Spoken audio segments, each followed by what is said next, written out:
Мой визит в музей СФО на ВДНХ, как выставка перевернула мое восприятие моделизма и патриотизма.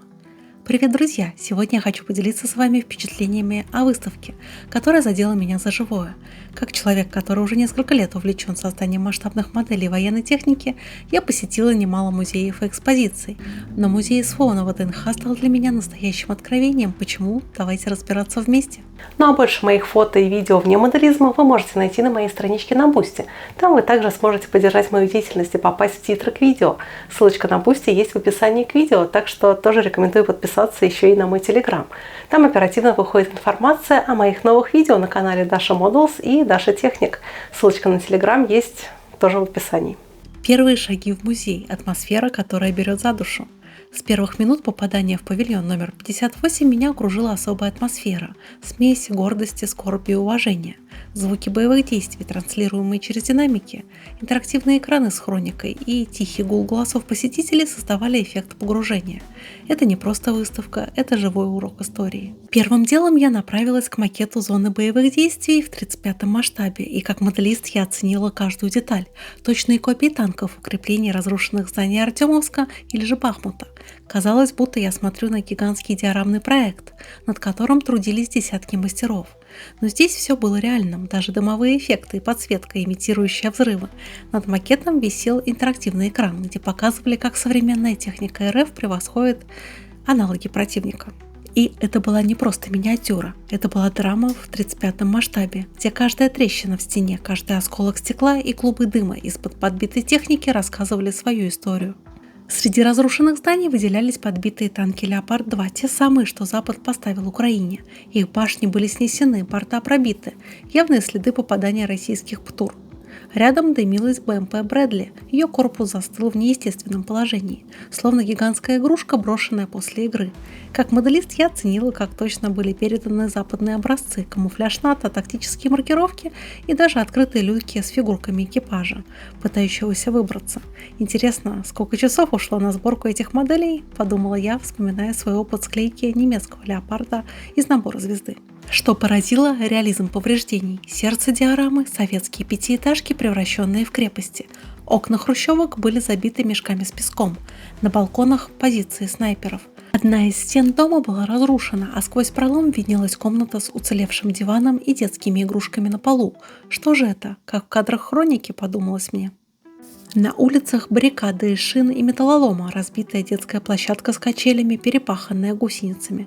Над этим всем фигурки бойцов. Они ведут огонь из окон, а другие перебегают под прикрытием дыма. Раньше я думала, что диорама – это про технику. Так что в свои будущие проекты надо добавлять больше жизни. Например, фигурки людей с эмоциями, детали быта, разбитые коляски, чайники на кострах. И изображать не только победы, но и боль. Например, как эта кукла на руинах Бахмута. И если раньше я клеила танки для красоты, то теперь надо это делать, чтобы помнили.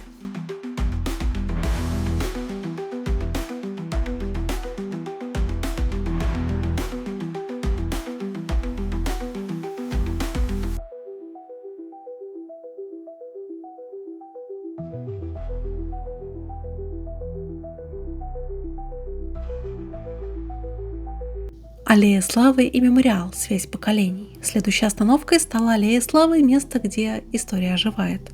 На стенах висели копии орденов и медалей разных эпох, от Великой Отечественной до наших дней. Я задержалась у стенда с наградами времен Сталинграда. Рядом истории бойцов СВО, чьи подвиги перекликаются с подвигами их дедов. Это и есть та самая преемственность, о которой говорили организаторы. Но самое сильное впечатление оставил мемориал «Путь воина». Монументальные фигуры солдат разных родов войск возвышались над алой звездой, а на экранах бесконечно листались имена погибших. Я прочитала несколько биографий. Это обычные парни, ставшие героями. Я увидела и лица легендарного танка Т-80 Алеша, портрет Романа Воробьева, того самого, о котором сняли документальный фильм «У края бездны». Но больше всего меня потрясло то, чего не было. Я искала глазами имя Дамира Шармайданова, героя России, посмертно награжденного Золотой звездой в самом начале СВО. Но на стендах Дамира не было, лишь общая статистика, что более 300 военнослужащих награждены посмертно.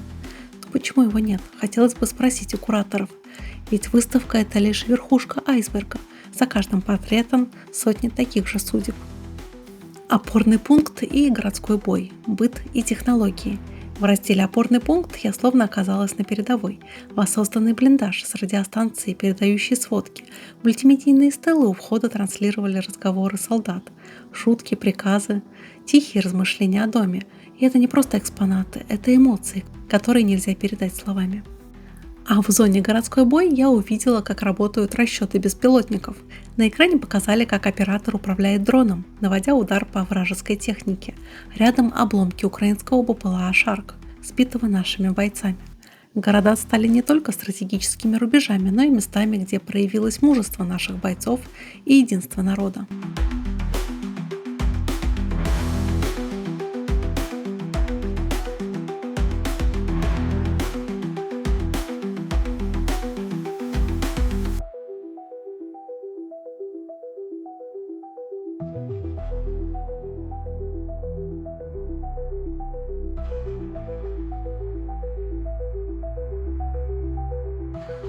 Русский лес и трофеи – техника, которая впечатляет. В зоне «Русский лес» меня поразила не только поврежденная техника противника, но и символика названий российской военной мощи. Оказывается, традиция давать боевым машинам цветочные имена уходит корнями в советское прошлое. Еще в 60-х годах прошлого века для маскировки от западных разведок сложные индексы техники заменяли поэтическими кодами: «Тюльпан» – тяжелый миномет, 2С4 «Гвоздика», САУ 2С1, «Акация» 2С3. Позже это стало частью военной культуры как дань природе, которую защищают, и как напоминание, даже в войне есть место красоте. Верба – не просто дерево. Среди экспонатов выделялась ПЗРК «Верба» 9К-333, новейший переносной зенитный комплекс. Его название – это отсылка к гибкости и скорости. Как ветви вербы гнутся и не ломаются, так и эта система перехватывает цель на высотах до 4,5 километра. Рядом лежит обгоревший байкотар с дыркой в корпусе, и это работа вербы.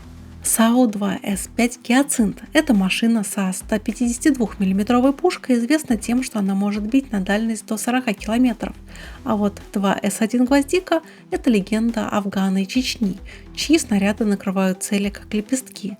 На стенде объяснили, что «Гвоздика» получила имя за стройный силуэт, но солдаты шутят, что это цветок, который прорастает сквозь броню. Магнолия – секретная красота. Самой загадочной оказалась Магнолия – тактический ракетный комплекс с термобарическими боеприпасами. Говорят, его назвали так за нежную эффективность. После удара от техники противника остаются лишь лепестки металла. В музее показали видео, как Магнолия стирает укрепления, и это довольно жуткое зрелище. Но почему же так важно называть оружие поэтично? Это имена, а не просто метафоры. Они связывают армию с народом, делая технику ближе. Танкист, управляющий тюльпаном или же расчетом вербы, чувствует, что он защищает не только страну, но и ее поля, леса и реки. А еще это наш ответ натовским кодам вроде «Фагот» или «Сатан». У нас поэзия, а у них сухой технократизм. Война – это грязь и смерть, но даже здесь пробиваются ростки жизни, как эти машины, названные в честь цветов, которые никогда не завянут в памяти. Рядом стоял стенд с дронами «Баба-Яга», переделанными сельскохозяйственными аппаратами, которые ВСУ используют для доставки боеприпасов. К тому же стоит посетить эту выставку. Мои рекомендации, что эта выставка обязательно для моделистов. Здесь можно вдохновиться диорамами, изучением реальной техники и тактики, а также семьям с детьми. Здесь есть интерактивный элемент, а истории героев учат патриотизму лучше любых учебников. Также эта выставка полезна ветеранам и участникам СВО, ведь здесь их подвиг не забыт. И для историков, ведь здесь довольно много уникальных артефактов и документов. И да, кстати, вход бесплатный, и это довольно важно. И давайте подытожим, почему же эта выставка так важна для меня. Ведь моделизм – это не просто хобби, это способ сохранить память.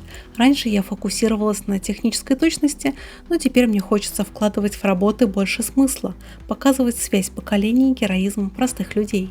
И если вы еще не были в музее СВО, то бегите. И это не пропаганда, это наша история. И как сказал один из посетителей, здесь не учат ненавидеть, здесь учат помнить.